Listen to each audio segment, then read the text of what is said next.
Ola, sempre que falábamos do cambio climático en clase, falábamos das posibles solucións e do aforro e eficiencia enerxética nas casas, pois eu falábamos da miña casa, que xa hai uns 8 anos que a fixemos, e o obxectivo principal, cando fixemos a casa, pois era aforro e eficiencia enerxética para loitar o máximo posible contra o cambio climático. Entón, sempre me olvidaba de enseñarvos as fotos no Facebook, eu non tiña tempo, e agora xa que temos tempo e temos que estar así, pois vamos a aproveitar para facer un pequeno percorrido vendo as principais características que ten esta casa, que é un tipo de casa que se chama Passive House ou casa pasiva, que consiste en estar o máximo illada posible para evitar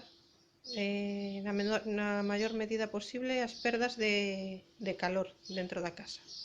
Entón vamos a facer un pequeno percorrido. O primeiro que vamos a ver son as cámaras. As cámaras son espacios cheos de aire ou de outros elementos dentro das paredes,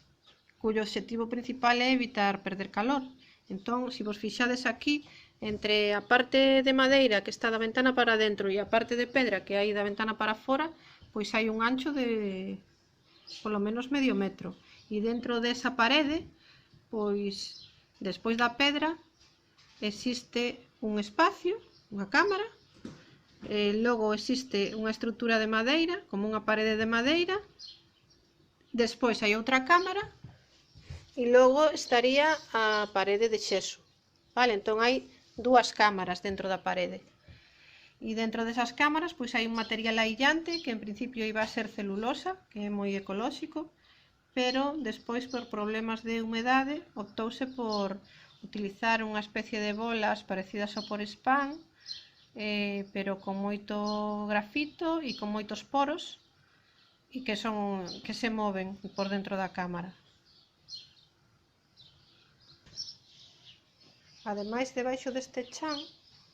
e entre a placa e estas baldosas, pois hai outra cámara donde tamén hai inyectadas este aillante e aire, e iso fai que a calor se perda o menos posible entre o chan e o que hai debaixo del. Aquí podes apreciar como no teito, no que é o teito da casa, tamén hai unha cámara. De feito, vedes aí na Velux, o ancho da cámara pois é uns 30-40 centímetros en total, e aí dentro pois hai madeira e despois hai aire e o material aillante do que vos falei, e despois hai outra capa de madeira sobre a que apoian as tellas e con unha tea impermeabilizante, pero que permite a transpiración, é dicir, permite que salga a humedade cara afora, pero que non entre hacia dentro. E con todo este teito tan grosso, pois se consigue que a calor escape o mínimo posible. Se vos fixades nas fiestras e nas portas, pois son todas de triple cristal, con cámara de aire dentro tamén, e están feitas de madeira, non son nin de metal nin de PVC, porque a madeira pois contén mellor a calor tamén, e o triple cristal pois é polo mesmo motivo. E ademais, esta cámara que teñen as fiestras e portas por dentro, entre os cristais, coincide exactamente con unha das cámaras que hai por dentro da parede,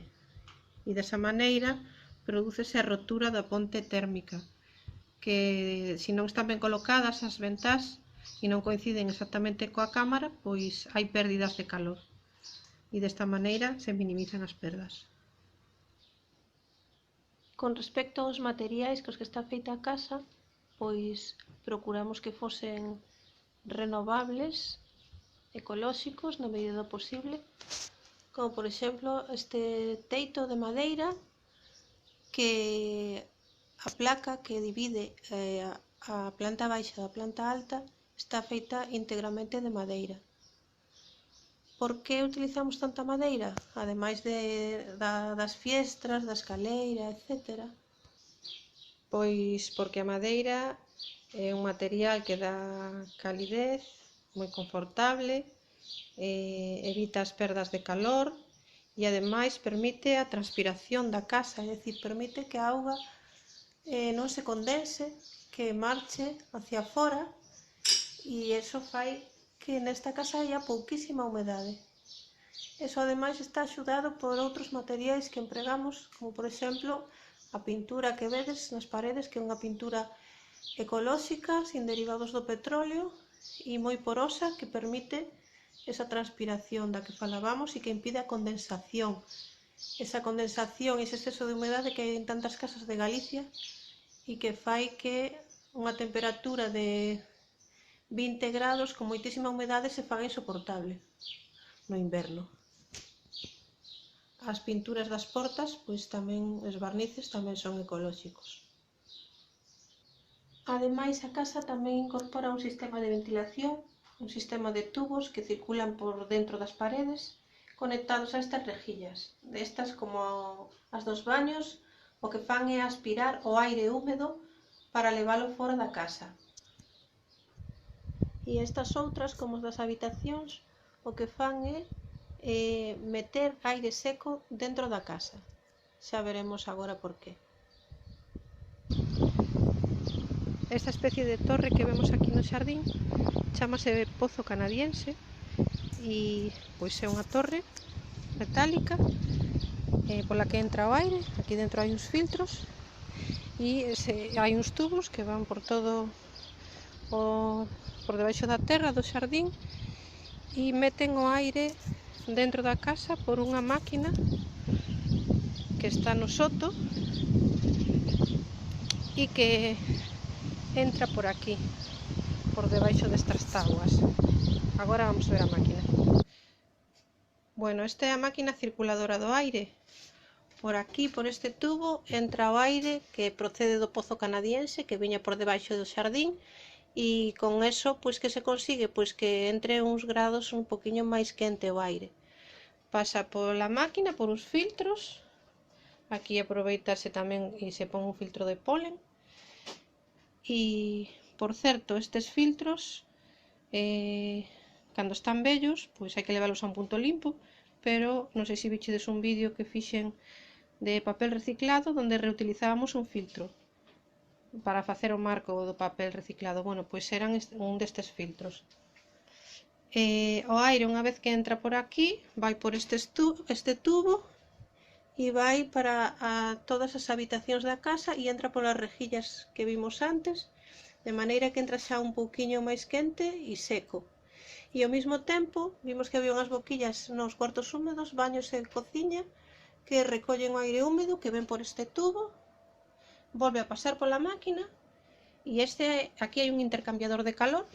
e ese aire, como viña máis quente, pois parte da súa calor e accede ao aire que está entrando de novo pola casa. E ese aire húmedo e máis sucio, pois se expulsa por esta rejilla que hai aquí, que está debaixo das tábuas que vimos antes. Desta maneira, o que conseguimos é que continuamente dentro da casa este recirculando o aire que entra máis seco e quente e sae máis húmedo, e a calor, parte da calor do aire que sae lle cede ao aire que está entrando. E conseguimos así pois que o aire estea bastante seco dentro da casa e poder ventilar e airear a casa no inverno sin ter que abrir nunca as ventás, porque está circulando todo o día. E con eso pois conseguimos que non haxa ningunha ou casi ningunha pérdida de calor, cousa que si pasaría se abrísemos as ventanas ou tuvésemos que telas abertas ventilando todo o día, aínda que fose un pouquiño abertas. Eso sería unha gran perda de calor. Outra cousa moi importante nestas casas é ter grandes ventanales orientados hacia o sur, como o que temos aquí, porque desa maneira a casa recolle calor do sol durante a maior parte do día, debido á traxectoria aparente que fai o sol. Eso sería o que se chama aproveitamento pasivo do sol. Pero ademais temos aproveitamento activo, é dicir, temos placas solares térmicas, aquelas dúas que se ven aí atrás, que son as que quentan a auga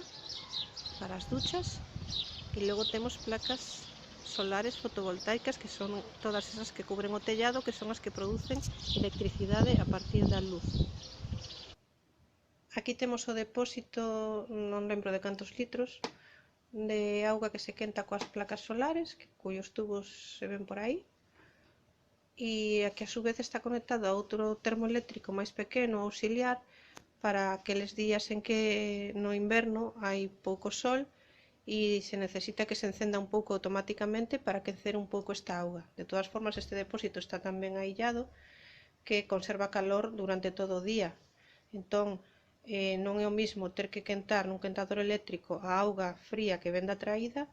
que quentala cando xa está a unha temperatura bastante morna, porque se conserva neste depósito que a súa vez se quentou coas placas solares. Eso no peor dos casos, estamos a falar do inverno, pero no verán xa non necesitamos usar este depósito eléctrico e usamos solamente a auga que se quenta coas placas solares térmicas. E despois, por outro lado, temos aquí detrás este aparello que é o que rexistra a cantidade de electricidade producida polas placas solares fotovoltaicas. Bueno, pois con todas estas medidas que dixemos antes, ventanais orientados hacia o sur,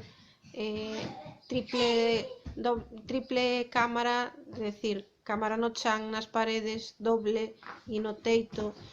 e ademais materiais como a madeira, o sistema de ventilación que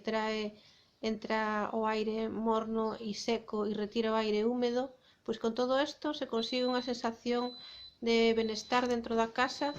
de pois que no inverno permite estar pois a 18 grados, pero como se estivésemos nunha casa normal coa humedade que suele haber a 20 e pico grados. É dicir, é unha sensación moi agradable. E solamente aqueles días que pasamos moi nublados, quero dicir, varios días seguidos nublados, pois encendemos esta pequena estufa, pero enseguida quenta a casa e non temos outro sistema de calefacción, e a maior parte dos días, se está soleado, pois non encendemos a estufa durante todo o inverno e a casa garda así a calor de forma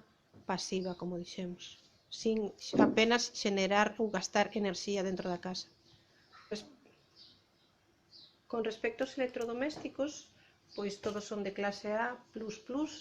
e, por exemplo, este lavalouzas, ademais de ser de clase A de aforro enerxético,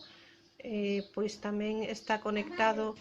ten dous tubos de entrada de auga, e o de auga quente está directamente conectado á auga que quentan as placas solares. Desta maneira, consume menos enerxía que un lavalouzas convencional que ten un motor que quenta a auga fría da traída. Por suposto, algo fundamental para o aforro de electricidade son as regletas nas que enchufamos varios electrodomésticos e as apagamos cando non estamos utilizando para evitar o consumo oculto, o consumo vampiro de electricidade. Con respecto ao aforro de auga, temos estas cisternas que son das que hai agora, nas que se calcas no botón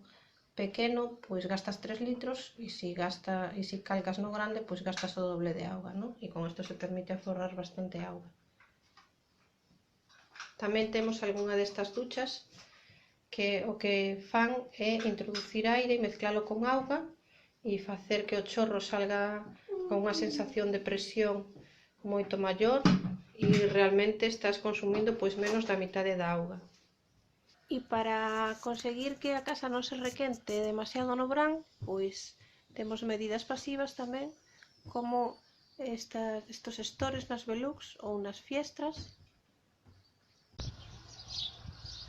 ou tamén como colocar un toldo nesta zona, sombreando todas estas táboas, ou tamén colocar, aínda non o fixemos, pero vedes que aí hai un aramio, na temporada de verán, pois colocamos unha especie de stores por fora que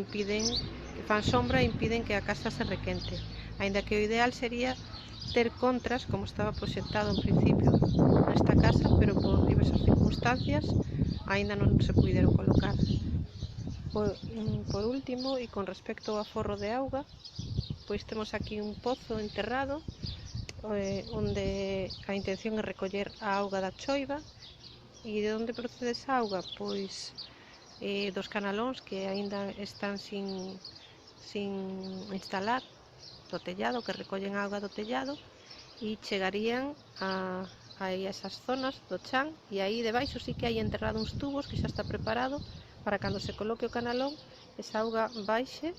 e veña polos tubos que están enterrados e chegue aquí hasta este depósito que está aquí enterrado, e desa forma aproveitar a auga da choiva. Así, gracias a esa especie de estores ou persianas exteriores que dan moitísima sombra, e aínda que mellor serían unhas contras que, como dixen, non as podemos colocar aínda, pero notase moitísimo estes estores que parecen transparentes, realmente por fora son moi tupidos e impiden a chegada de moita sombra. Con eso, xunto coa ventilación cruzada coas fiestras en posición oscilobatiente e máis este ventilador que usamos só en momentos puntuais no verán, cando hai unhas temperaturas moi altas a mediodía e polo tanto está funcionando coa electricidade das placas fotovoltaicas, pois con todo isto aforramos ter que instalar un aparello de aire acondicionado que consume moitísima enerxía e polo tanto provocaría unhas grandes emisións indirectas de CO2. Aquí se poden ver as estores ou persianas exteriores que normalmente acompañamos de un toldo que últimamente rompeu e ten que ser sustituído, pero ocuparía toda esta zona onde eu me atopo agora e daría sombra a todo o taboado, o cal faría que menos cantidade de luz se reflexase e chegase ao interior da casa, podendo convertirse posteriormente en calor. Os tragaluces velús abertos xunto coas fiestras en posición oscilobatiente son as que contribuyen a crear unha corrente de circulación de aire que refresca a casa durante o verán. Con respecto ás enerxías renovables, unha cousa que podemos facer calquera de nós nas nosas casas, en que non teñamos placas solares, é contratar a enerxía con unha empresa que venda enerxías renovables. Por exemplo, eu na miña casa, pois para cando necesito electricidade pola noite e teño que comprala da rede, pois teño contratada con unha empresa que xenera enerxía 100% renovable.